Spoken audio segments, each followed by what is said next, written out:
बिस्मिल्लाहिर्रहमानिर्रहीम। अस्सलामु अलैकुम। इस ऑनलाइन क्लासेस में मैं आज आपके सामने 11th क्लास का टॉपिक म्यूज़ियम जो है इसके ऊपर डिस्कस करूँगा।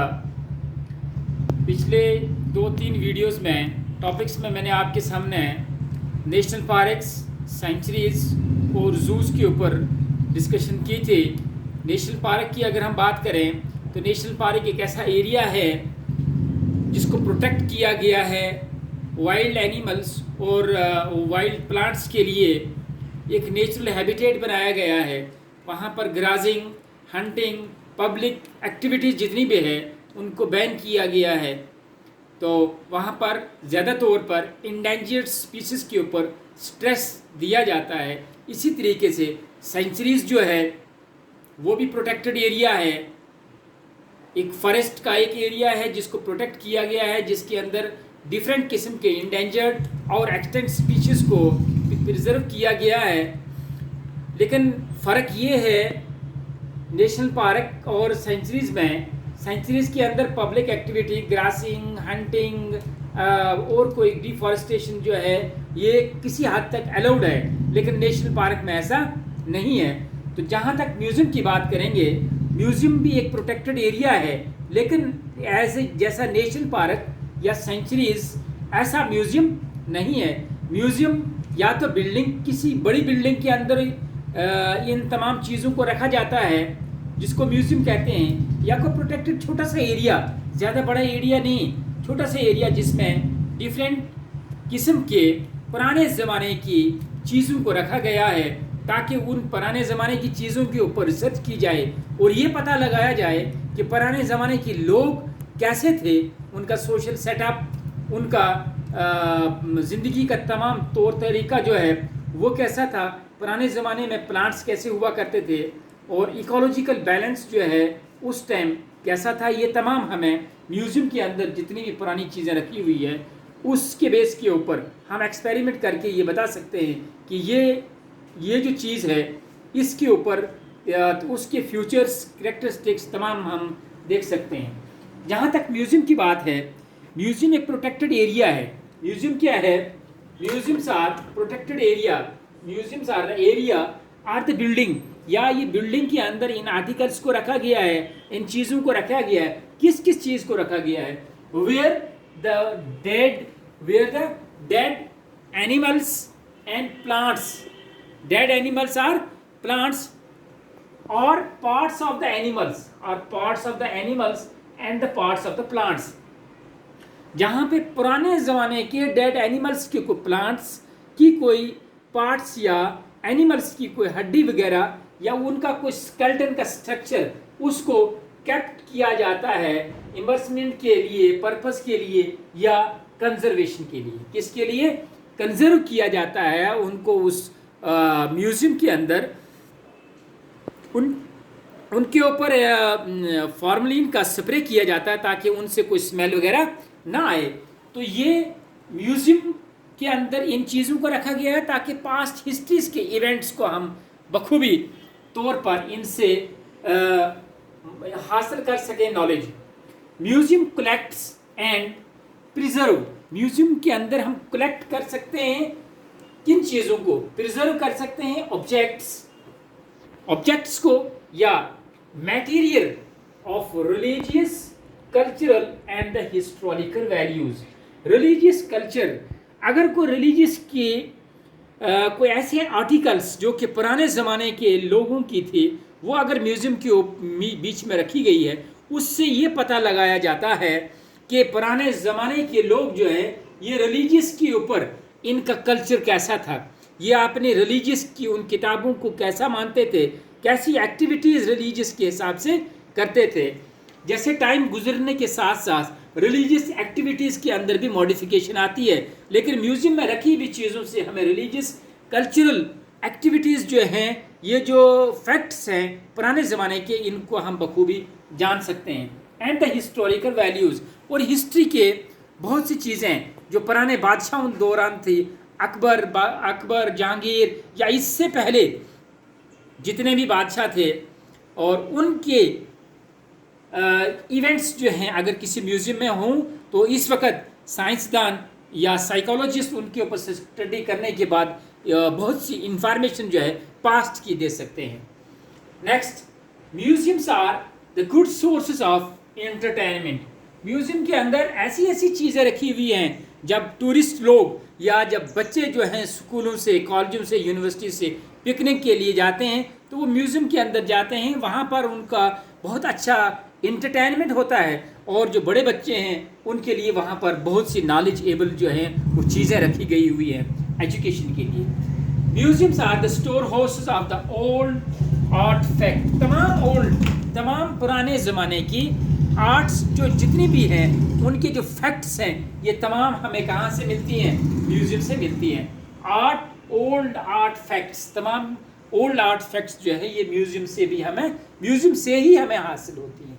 Next point, museum acquire preserve research interprets and exhibit the tangible or intangible evidence. Here are the two words, tangible or the intangibles.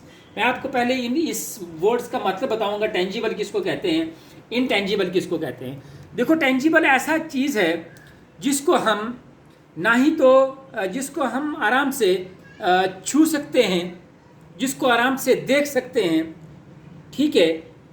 अगर वैसी चीज़ें पास्ट की रखी हुई हैं जिनको हम, कोई बुक रखी हुई है उसको हम छू भी सकते हैं, उसको हम देख भी सकते हैं, उस सिचुएशन में हम कहते हैं टेंजिबल वर्ड इस्तेमाल करते हैं। लेकिन इनटेंजिबल वर्ड्स जो हैं ये ऐसी सिचुएशन होती है जिसको ना हम छू सकते हैं और ना हम देख सकते हैं। एग्जाम्पल, जब एक टीचर बच्चे को एक रिवार्ड देता है, वो जब नोटबुक के ऊपर लिखता है गुड, एक्सीलेंट, स्टार, वो जो गुड, एक्सीलेंट, स्टार, ये 3 वर्ड्स जो है ये नोटबुक्स के ऊपर प्रिंट होती हैं। इनको हम देख भी सकते हैं और इनको हाथ लगाकर छू भी सकते हैं। These are the tangible words, these are the tangible situations. Intangible ये है, कोई बच्चा अगर अच्छा काम करता है, टीचर उसको कहता है शाबाश, और ये जो शाबाश का लफ्ज़ है, या टीचर उसको कहता है, मुंह से ही कहता है वेरी गुड, ये जो वेरी गुड का लफ्ज़ है जो टीचर ओरली बोलता है बच्चे के लिए, दिस इज कॉल्ड इनटेंजिबल। ना ही इसको कोई छू सकता है और ना ही इसको कोई टच कर सकता है, ना ही देख सकता है। ये टेंजिबल और इनटेंजिबल वर्ड्स के मतलब हैं। म्यूजियम के बीच में रखी गई तमाम आइटम्स को जो कंजर्व की गई, जिनके ऊपर रिसर्च होता है, उन रिसर्च से 2 किस्म के फैक्ट पास्ट के निकलते हैं। एक टेंजिबल फैक्ट निकलता है और एक इनटेंजिबल फैक्ट निकलता है, जो कि बच्चों के नॉलेज के लिए बहुत ज़रूरी है, ठीक है। म्यूजियम द ट्रेडिशनल कहते हैं रस्मो रिवाज, the traditional function of the art museum to collect and preserve and present the work of art and inspire and the education to the publics. Museum के अंदर तमाम चीज़ें जिनको कलेक्ट किया गया है, जो म्यूजियम के अंदर प्रेजेंट है, जिनको हम आर्ट कहते हैं, उस आर्ट में क्या होता है, बच्चों के लिए इंस्पायरेशन होती है, बच्चों के लिए इंस्पायरेशन के लिए होता है, या बच्चों की नॉलेज के लिए भी ये तमाम चीज़ें वहाँ पर रखी गई हैं, ठीक है। नेक्स्ट, ये है म्यूज़ियम के बारे में कि म्यूज़ियम क्या है, म्यूज़ियम किस चीज़ को कहते हैं और म्यूज़ियम से हमें क्या फ़ायदा मिलता है। Types of the museum, museum की कितनी किस्में हैं, देखा जाएगा। अगर हम देखेंगे ब्रॉड सेंस से, म्यूज़ियम जो है बहुत सी किस्म के म्यूज़ियम्स हैं डिफरेंट कंट्री में, अपने उस आइडियोलॉजी के हिसाब से और अपनी थिंकिंग के हिसाब से म्यूज़ियम को बनाया गया है। हमारे हिंदुस्तान में आर्कियोलॉजिकल म्यूज़ियम है सबसे पहला। Archaeological museum, it displays the archaeological facts. Archaeological museum displays the archaeological fact, ठीक है। पहला टाइप जो म्यूज़ियम का है वो आर्कियोलॉजिकल म्यूज़ियम है। This museum displays the archaeological fact and the next is the art museum। next क्या है, art museum। आर्ट म्यूजियम की अगर हम बात करेंगे, art museum are so displays the only the fact of the arts which are present in the which are happening in the past. ठीक है। Next third जो म्यूजियम है वो है हिस्टोरिक हाउस म्यूजियम, यानी हिस्ट्रीज के रिलेटेड तमाम items को जो म्यूजियम के अंदर रखी गई हुई है, इन तमाम आइटम्स का हमें, अगर हम पास्ट के उन आइटम्स के ऊपर स्टडी करेंगे तो हम बखूबी जान जाएंगे कि हिस्ट्री के रिलेटेड वो जो लोग थे उनकी हिस्ट्री कैसी थी, उनका रहन सहन, सोशल सेटअप, ट्रेडिशंस कैसा था। ये हमें उन म्यूजियम्स के अंदर रखी गई आर्टिकल से पता चलता है।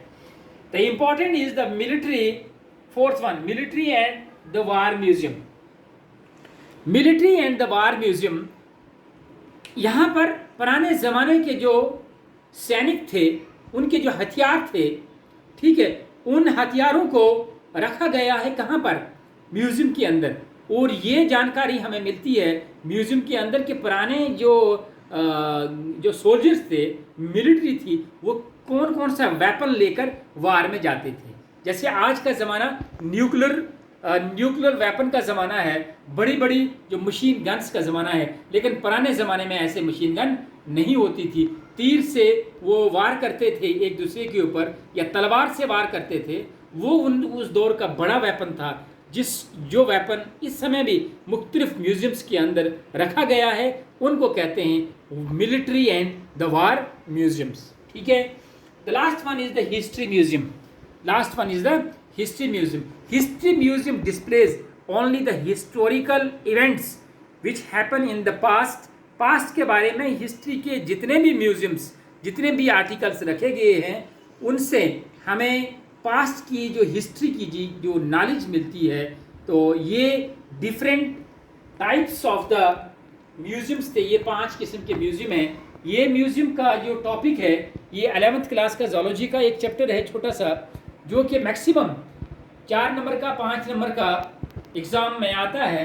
लिहाजा बच्चों से मेरी ये रिक्वेस्ट है कि वो इस टॉपिक को म्यूज़ियम और इसकी जो काइंड्स हैं, इनके ऊपर स्ट्रेस दें।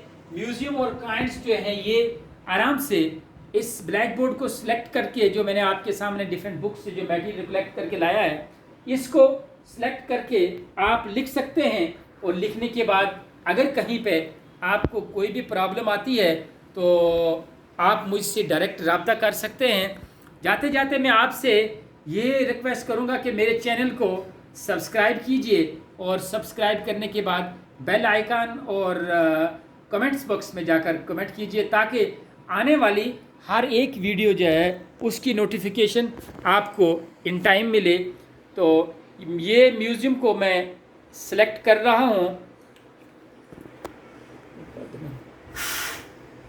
ब्लैक बोर्ड को, ये म्यूज़ियम को आप आराम से, इसके जो पहली 5-6 करेक्टरिस्टिक्स फीचर्स हैं, ये आप आराम से यहाँ पर सिलेक्ट करके लिख सकते हैं। और लास्ट पे ये म्यूज़ियम की टाइप्स है।